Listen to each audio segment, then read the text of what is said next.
नमस्ते दोस्तों। आज हम लोग आईआईटी जैम वेक्टर कैलकुलस की 5th क्लास में नया टॉपिक जो स्टार्ट करने वाले हैं वो है डाइवर्जेंस। मगर डाइवर्जेंस को स्टार्ट करने से पहले थोड़ा सा हम लोग ग्रेडियंट को रिकॉल करना चाहेंगे। अगर आप लोगों ने ग्रेडियंट का पहला वीडियो नहीं देखा है तो ऊपर आई बटन दिख रही होगी, आप उसको क्लिक करके पहले आप उसको देख लीजिए।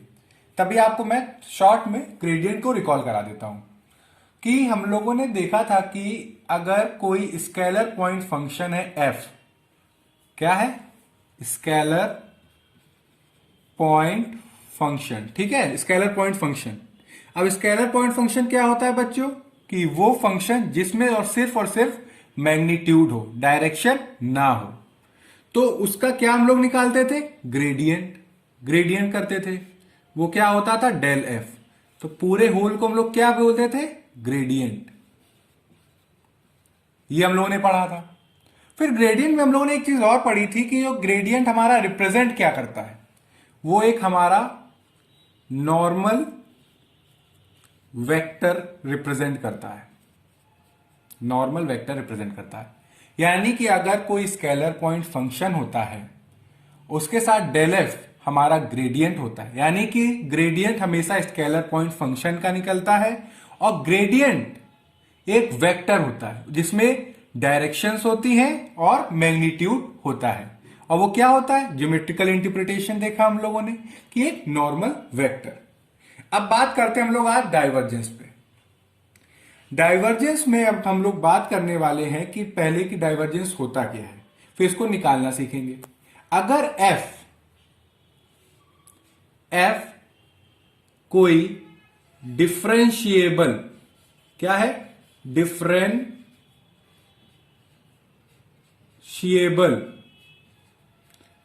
वेक्टर पॉइंट फंक्शन हो। क्या हो? वेक्टर पॉइंट फंक्शन, यानी कि जो एफ हो हमारा वो हमारा वेक्टर पॉइंट फंक्शन हो। ग्रेडियंट में हम लोग कौन सा ले रहे थे? Scalar point function. मगर डाइवर्जेंस में हम लोग कौन सा एफ ले रहे हैं? जो सरफेस ले रहे हैं या जो स्पेस ले रहे हैं वो वेक्टर पॉइंट फंक्शन है, यानी कि उसमें मैग्नीट्यूड के साथ साथ क्या है? डायरेक्शन। ठीक है, तो एक चीज तो क्लियर हो गई कि डाइवर्जेंस हमारा वेक्टर पॉइंट फंक्शन का ही निकलता है। डाइवर्जेंस हमारा वेक्टर पॉइंट फंक्शन का ही निकलता है। तो क्या होता है जरा वो देखते हैं। अगर एफ जो है, अब हम कह रहे हैं कि ये वेक्टर पॉइंट फंक्शन है, तो इसमें क्या होगी? मैग्नीट्यूड के साथ डायरेक्शन। तो आई कैप, F2, जे कैप, F3, के कैप। ठीक है, डाइवर्जेंस वेक्टर पॉइंट फंक्शन का निकलता है और वेक्टर पॉइंट फंक्शन हमारा ये है, इसमें मैग्नीट्यूड के साथ साथ क्या है? डायरेक्शन। तो अगर हम निकालना चाहें इसका डाइवर्जेंस तो वो होगा डी आई वी एफ, ऐसे रिप्रेजेंट करते हैं डी आई वी एफ। या आप इसको ये कहें डेल का डॉट प्रोडक्ट एफ के साथ। इसमें और इसमें अंतर है, आप उसको अलग रखिए, मगर इसको हम साथ में लेकर इसलिए चल रहे हैं कि आपको एक कंपैरिजन दे सके ग्रेडियंट और डाइवर्जेंस का। तो आप देखिए, वहां पे स्केलर पॉइंट फंक्शन होता था, उसमें डायरेक्शन नहीं होती थी। यहां पे वेक्टर पॉइंट फंक्शन है जिसमें डायरेक्शन है। तो यहां पे हम लोग कर रहे हैं डॉट प्रोडक्ट, क्योंकि ये भी एक वेक्टर है, ये भी एक वेक्टर है। तो क्या हो जाएगा? Dot product. अब जरा देखिए इसको, डेल होता क्या है हमारा? डेबर अपॉन डेबर एक्स आई कैप प्लस डेबर अपॉन डेबर वाई जे कैप प्लस डेबर अपॉन डेबर जेड के कैप। ठीक है, दूसरा हमारा वेक्टर क्या है? F, vector point function. F1 आई कैप, F2 जे कैप, F3 के कैप। ये एक वेक्टर है, ये एक वेक्टर है। अब इनके बीच में क्या होगा? Dot product. बहुत ध्यान से देखेंगे, धीमे धीमे से हम लोग समझेंगे इसको बहुत इत्मीनान से। तो देखिए, जब डॉट प्रोडक्ट होगा तो आई का आई कंपोनेंट से होगा, जे का जे कंपोनेंट से होगा, के का के कंपोनेंट से होगा। फिर से हम बता रहे हैं, डाइवर्जेंस हमारा वेक्टर पॉइंट फंक्शन का ही निकलता है। तो जो वेक्टर पॉइंट फंक्शन का आई कंपोनेंट होगा उसको एक्स के साथ डेरिवेट करेंगे पार्शियली, यानी कि डेबर F1 अपॉन डेबर एक्स। फिर से देखिए, F1 का आई जो डेबर अपॉन डेबर एक्स है इसके साथ डॉट हुआ तो ये आया, यानी कि वेक्टर पॉइंट फंक्शन का जो एक्स कंपोनेंट होगा उसको पार्शियली डेरिवेट करेंगे एक्स के कंपोनेंट से।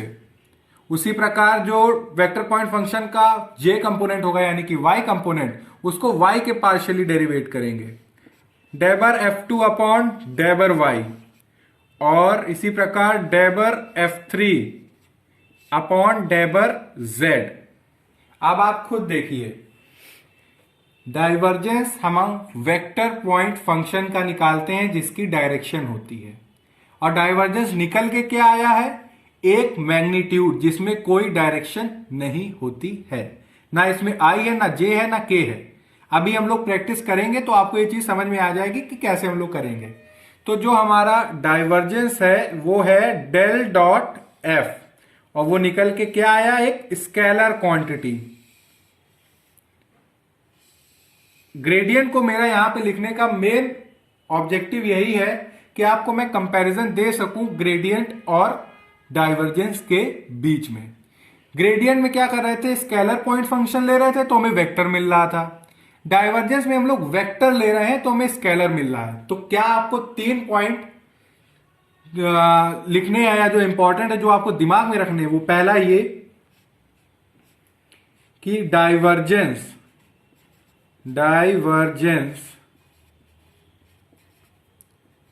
हमेशा वेक्टर पॉइंट फंक्शन का ही निकालते हैं।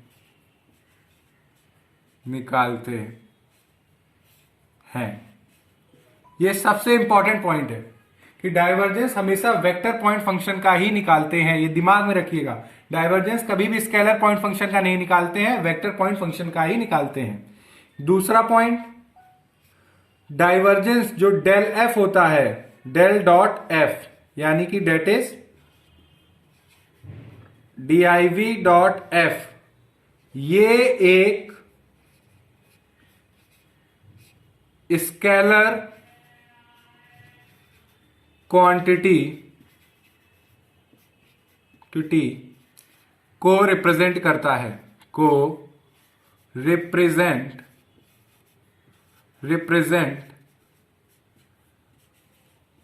करता है। क्या है, डाइवर्जेंस हमेशा वेक्टर पॉइंट फंक्शन का ही निकलता है, और जो डाइवर्जेंस होता है ये एक स्केलर क्वांटिटी को रिप्रेजेंट करता है। ग्रेडियंट में हमारा स्केलर पॉइंट फंक्शन का निकलता है और वो एक वेक्टर को रिप्रेजेंट करता है जो कि सरफेस के नॉर्मल होता है। तो इसमें जो डाइवर्जेंस होता है इसका हम लोग क्या मीनिंग निकालें, ये क्या है, तो इसको भी समझ लेते हैं। ये हमारा एक रेट ऑफ फ्लो बताता है किसी चीज का, कि कोई चीज कौन सी क्वांटिटी में किस रेट से हो रही है। जैसे मान लीजिए ये एक पाइप है, इससे पानी निकल रहा है, ठीक है, ये पानी निकल रहा है। तो जिस रेट से पानी निकल रहा है इससे, वो हमारा कहलाता है डाइवर्जेंस, यानी कि एक रेट ऑफ फ्लो, यानी कि किसी चीज के बहाव का या किसी भी चीज को आप देख लीजिए, उसकी क्वांटिटी का रेट, किस रेट पे वो चीज हो रही है, उसका एक डायरेक्ट मीनिंग है कि हम लोग डाइवर्जेंस से इसको रिलेट कर सकते हैं। तो डाइवर्जेंस बेसिकली, डाइवर्जेंस इंडिकेट्स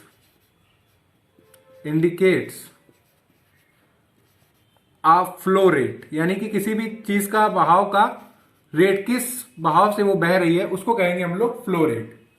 तो ये रहा हम लोगों का डाइवर्जेंस से पूरा रिलेटेड कॉन्सेप्ट। कि पहली बात तो ये कि डाइवर्जेंस हमेशा वेक्टर पॉइंट फंक्शन का निकलेगा। वो फंक्शन हमने बता दिया इस फॉर्म में होगा जिसमें मैग्नीट्यूड के साथ डायरेक्शन भी होंगी, और साथ ही साथ जो डाइवर्जेंस होता है ये एक स्केलर क्वांटिटी को रिप्रेजेंट करता है।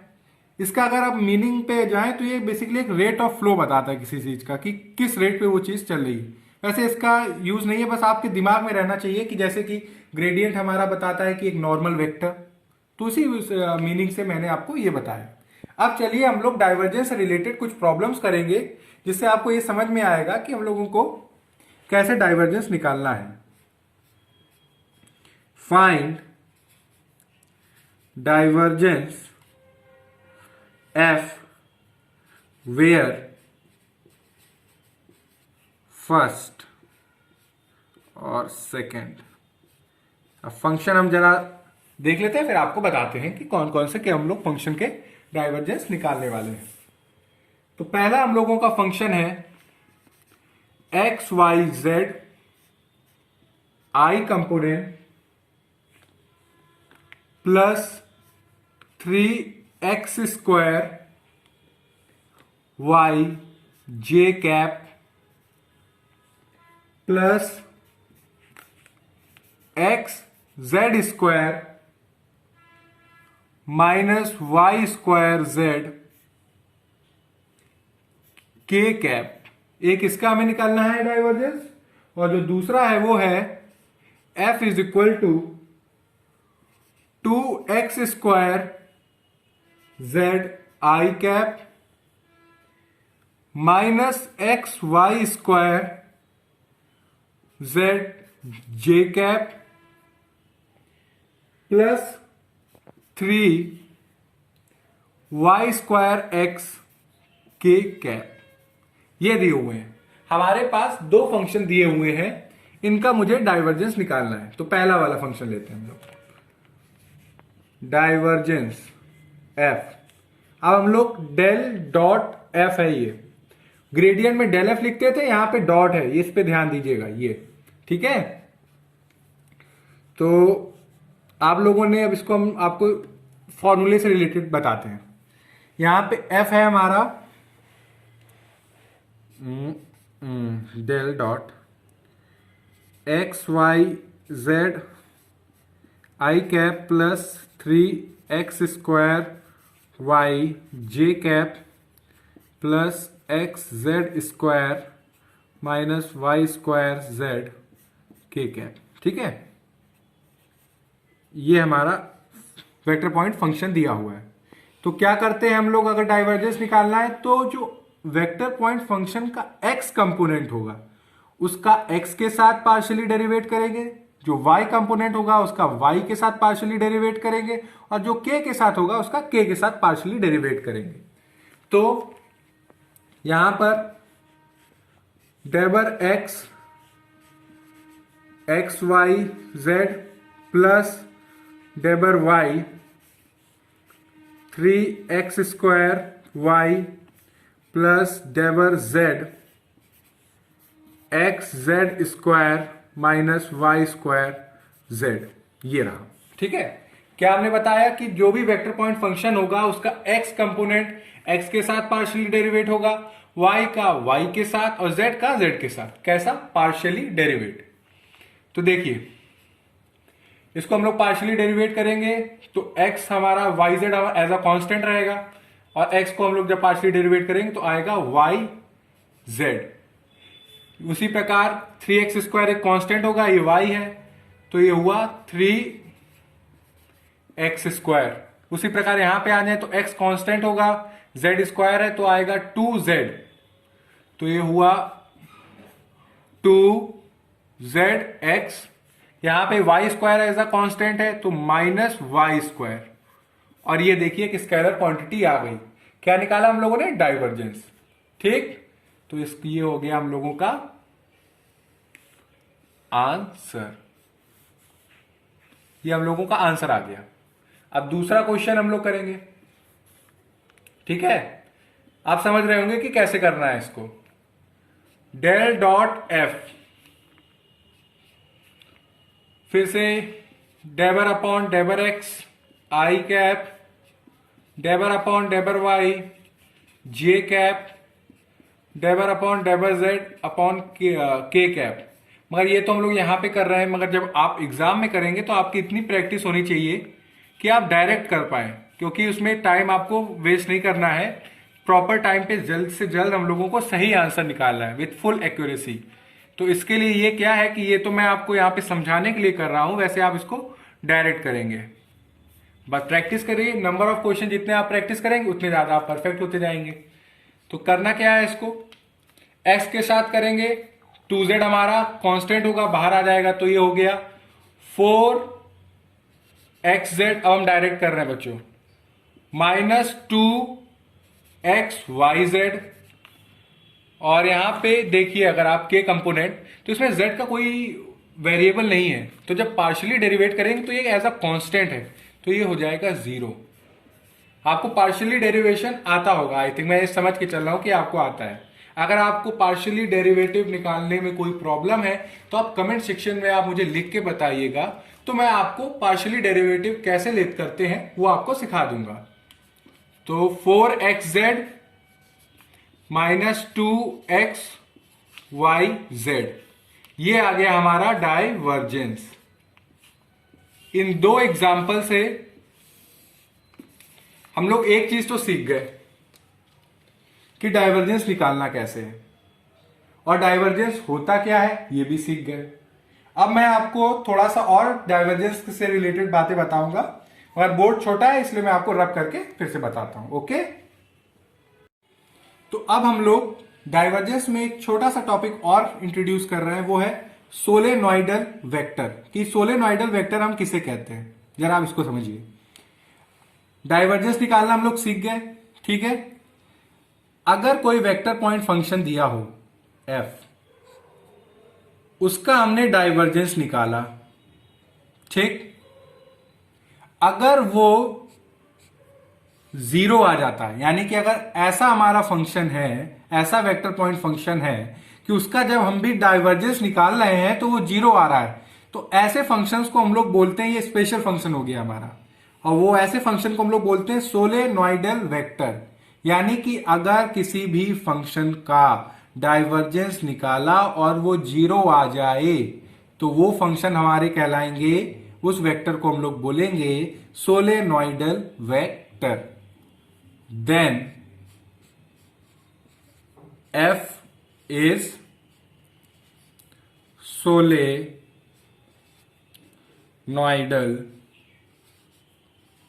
वेक्टर। यानी कि बेसिकली बस यही है कि जो डाइवर्जेंस जिस फंक्शन का 0 आ जाए, वेक्टर पॉइंट फंक्शन का, तो उस फंक्शन को हम लोग बोलेंगे सोलेनॉइडल वेक्टर। अब आपको इससे रिलेटेड एग्जांपल कराएंगे, तब आपको ये चीज अच्छे से समझ में आएगी। कह रहे हैं example, show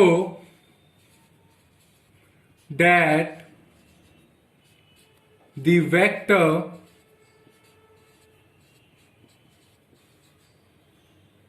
f x plus 3y cap plus y minus 3z j cap plus x minus 2z k cap is solenoidal. कह रहे हैं कि अगर ये वेक्टर सोलेनॉइडल है, ये प्रूव करना है हमें। बेसिकली क्या प्रूव करना है कि ये वेक्टर जो है वो सोलेनॉइडल है। सोलेनॉइडल की डेफिनेशन क्या होती है, यानी कि सोलेनॉइडल वेक्टर किसे कहते हैं, वो वेक्टर जिसका डाइवर्जेंस क्या हो 0। यानी कि अगर इसका हम डाइवर्जेंस निकाल लें इस वेक्टर का, अगर ये 0 आ जाता है तो भैया सोलेनॉइडल वेक्टर हुआ हमारा। तो हम लोग क्या करेंगे, सिर्फ और सिर्फ इसका पहले वेक्टर निकालते हैं, डाइवर्जेंस निकालते हैं। तो देखिए लिख देते हैं, डेल एफ अगर इज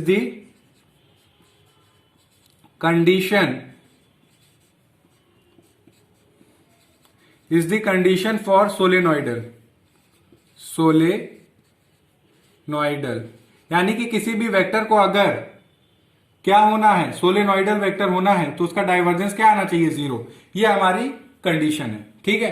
तो इसका हम लोग डाइवर्जेंस निकालते हैं। अगर डाइवर्जेंस का 0 आ जाएगा तो ये सोलेनोइडल होगा हमारा।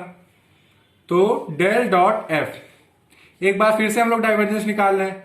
अब हम लोग करेंगे क्या, बहुत सारे डाइवर्जेंस के क्वेश्चन कर लेंगे, जिससे आपको प्रैक्टिस हो जाएगी कि डाइवर्जेंस निकालना बहुत आसान हो जाएगा। चाहे तो मैं इसको डायरेक्ट कर सकते हैं, मगर नहीं, हम लोग आपको, जो मैं हूं, मैं आपको समझाने के लिए इसको पूरा प्रोसेस करूंगा। तो ये देखिए आप इसको, डेल हमारा क्या होता है, डेबर एक्स आई प्लस डेबर वाई जे प्लस डेबर जेड के, ये डेल होता है। डॉट प्रोडक्ट कर रहे हैं, एक्स प्लस 3y आई plus Y minus 3z j plus x minus 2z के, ये हमारा वेक्टर दिया हुआ है। डॉट प्रोडक्ट करना है तो आई का आई से, जब आई का आई से करेंगे तो ये होगा डेबर अपॉन डेबर एक्स, एक्स प्लस 3y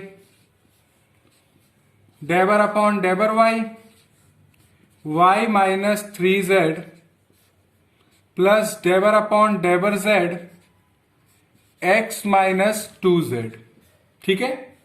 अब पार्शियली डेरिवेट करेंगे इसको तो आएगा 1, इसको करेंगे तो आएगा 1, इसको करेंगे पार्शियली डेरिवेटिव z के रिस्पेक्ट में हो रहा है, ये कांस्टेंट है, चला जाएगा, आएगा -2। तो ये क्या हुआ हमारा, 0। तो ये क्या हो गया हमारा वेक्टर एफ, ये हमारा सोलेनोइडल वेक्टर हो गया। Therefore F is a solenoidal vector. अब आप समझ गए होंगे कि मेरा क्या कहने का मतलब है, यानी कि किसी भी वेक्टर को अगर सोलेनोइडल वेक्टर होना है तो उसके लिए क्या होना चाहिए, उसका डाइवर्जेंस 0 होना चाहिए। अब हम एक और एग्जांपल करते हैं इससे, जिससे आपका कॉन्सेप्ट बहुत अच्छा क्लियर हो जाए। और जो बच्चों मैं आपको पढ़ा रहा हूं, आपको इसके प्रॉपर नोट्स बनाने होंगे, जिससे आपको कहीं पे भी कंफ्यूजन ना हो, और इसके अच्छे से प्रैक्टिस करनी पड़ेगी। डिटरमिन ए हमें निकालना है, वेयर एफ हमारा दिया हुआ है a x plus 2y plus 4z i cap plus 2x minus 3y plus 3z j cap plus, यहां पे मैं फंक्शन लिख रहा हूं एफ का, ध्यान से देखिए, 3x plus 2y minus 2z के, जहां पे f is a solenoidal vector, f is a solenoidal vector. कह रहे हैं कि हमें a निकालिए जहां पे f हमारा दिया हुआ है, और कह रहे हैं कि f हमारा सोलेनोइडल वेक्टर है। अगर f हमारा सोलेनोइडल वेक्टर है तो डाइवर्जेंस क्या होगा बच्चों, डाइवर्जेंस होगा 0, ठीक। यानी कि f दे के चल रहा है कि हमारा f हमारा सोलेनोइडल वेक्टर है, तो अगर वो सोलेनोइडल वेक्टर है तो उसका डाइवर्जेंस क्या होगा, 0। अब 0 है तो हम लोग क्या करेंगे, इसको थोड़ा सा सॉल्व डायरेक्ट करें कि इसको पूरा प्रोसेस से करें। अब इसको हम लोग एक और ये डायरेक्ट करते हैं, फिर लॉन्ग प्रोसेस से करेंगे, फिर हम लोग डायरेक्ट करेंगे डाइवर्जेंस। इसकी आप फिर प्रैक्टिस करिए। तो ये हुआ हमारा डेबर एक्स आई डेबर वाई जे डेबर जेड के, ठीक है। और एफ हमारा दिया हुआ है a x plus 2y plus 4z i 2x minus 3y plus 3z j plus 3x 2y minus 2z के, ये क्या है सब, 0, क्योंकि f हमारा सोलेनोइडल वेक्टर है। अगर f हमारा सोलेनोइडल वेक्टर होगा तो उसका डाइवर्जेंस 0 होगा, वो हमने लिखा। अब डॉट प्रोडक्ट हो रहा है बच्चों, तो डेबर अपॉन डेबर x ax plus 2y plus 4z plus डेबर अपॉन डेबर y 2x minus 3y plus 3z plus डेबर अपॉन डेबर z 3x plus 2y minus 2z equal to 0। अब करिए पार्शली डेरिवेट, तो आएगा a सब 0, y के रिस्पेक्ट में करेंगे तो -3, z के रिस्पेक्ट में करेंगे तो -2, ये सब 0 हो रहा है और ये सब किसके बराबर होंगे? 0 के। क्यों? f हमारा सोलेनोइडल वेक्टर है जिसका डाइवर्जेंस 0 होगा। अगर क्यों? क्योंकि f हमारा सोलेनोइडल वेक्टर। ये बार बार रिपीट करने का मेरा पर्पस यही है कि आपके दिमाग में ये बैठ जाए कि अगर f हमारा कोई सोलेनोइडल वेक्टर होगा तो उसका डाइवर्जेंस 0। सो a हमारा आएगा a माइनस 5 इक्वल टू 0, तो a हमारा आ गया 5। ये रहा, हम लोगों ने a निकाल लिया। अब मेरा दिल नहीं मान रहा है तो मैं एक क्वेश्चन और आपको कराना चाहता हूं जिससे क्लियर हो जाए, मगर अब की हम लोग डाइवर्जेंस डायरेक्ट निकालेंगे बच्चों, इसमें हम लोग कुछ नहीं करेंगे, ठीक है? इसको यहीं पे हम लोग कर लेंगे बहुत शॉर्ट में, बहुत अच्छे से समझ के। तो अगर हमारा फंक्शन है f equal to x plus 3y i plus y minus 2z j plus x प्लस az k, और f हमारा सोलेनोइडल है, तो कह रहे हैं फाइंड ए निकालना है। अब हम लोग डायरेक्ट करेंगे बच्चों, ठीक है? डाइवर्जेंस क्या होता है? डाइवर्जेंस का, अगर f हमारा सोलेनोइडल वेक्टर है तो डाइवर्जेंस क्या होगा? 0। वेक्टर पॉइंट फंक्शन का जो x का कंपोनेंट होगा उसको पार्शियली डेरिवेट करेंगे x के साथ, तो ये आएगा 1, इसको करेंगे तो आएगा 1, इसको करेंगे, ये x प्लस az है तो z के रिस्पेक्ट में k कंपोनेंट है ना, तो z से पार्शियली डेरिवेट करेंगे तो आएगा a, तो ये हुआ 0, तो ये आ गया a इज इक्वल टू -2। देखिए हम लोगों ने 3 क्वेश्चन सोलेनोइडल वेक्टर से किए, तो हम लोगों ने डाइवर्जेंस पढ़ा और सोलेनोइडल वेक्टर पढ़ा। आप इसको पहले अच्छे से देखिए, समझिए, फिर नेक्स्ट जो इसमें वीडियो होगा उसमें हम लोग डाइवर्जेंस से रिलेटेड कुछ प्रॉपर्टीज पढ़ेंगे और भी क्वेश्चंस करेंगे, ठीक है बच्चों? अगर इसमें कोई डाउट हो तो आप कमेंट सेक्शन में लिख के जरूर बताइएगा। Thank you.